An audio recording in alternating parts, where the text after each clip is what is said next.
नमस्कार मित्रांनो, माझे नाव गुंजन गजानन मंगर आहे.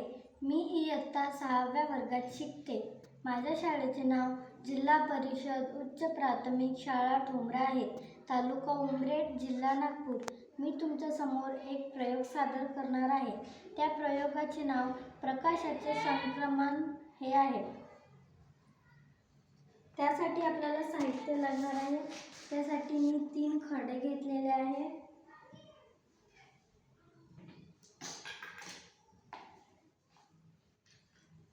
कात्री घेतलेली आहे कापण्यासाठी, माचीस घेतलेली आहे मेणबत्ती जाळण्यासाठी आणि एक मेणबत्ती घेतलेली आहे.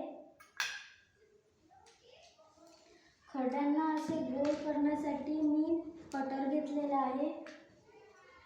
आखण्यासाठी पेन्सिल घेतलेली आहे आणि चिपकवण्यासाठी फेविकॉल घेतलेली आहे.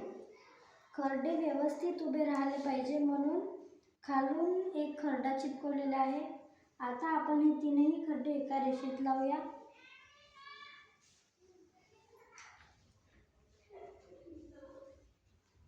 आणि माचीस जाळूया.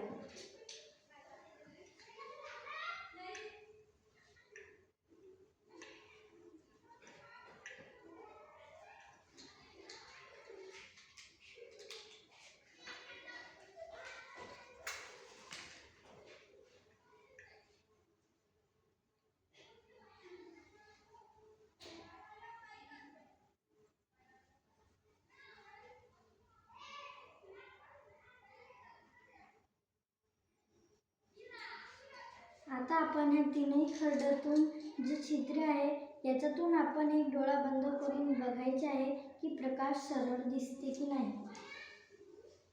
आता मी एक डोळा बंद करून बघितले की मेणबत्तीची ज्योत सरळ आपल्याला दिसते.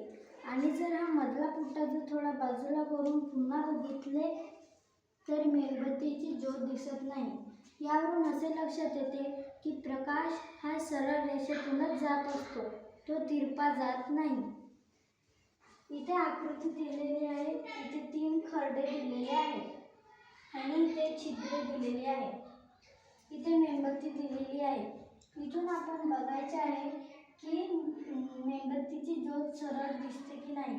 इथून आपण बघितले सरळ की मेणबत्तीची ज्योत सरळ रेषेत दिसते. आणि जर हा मधला पुट्टा जर थोडा बाजूला गेला की ते सरळ रेषेत दिसत नाही.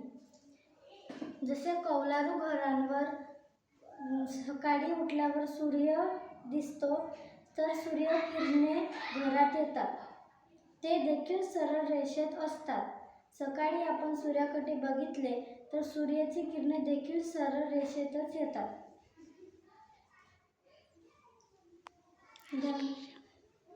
निष्कर्ष: प्रकाश हा सरळ रेषेतूनच जात असतो, तो तिरपा जात नाही.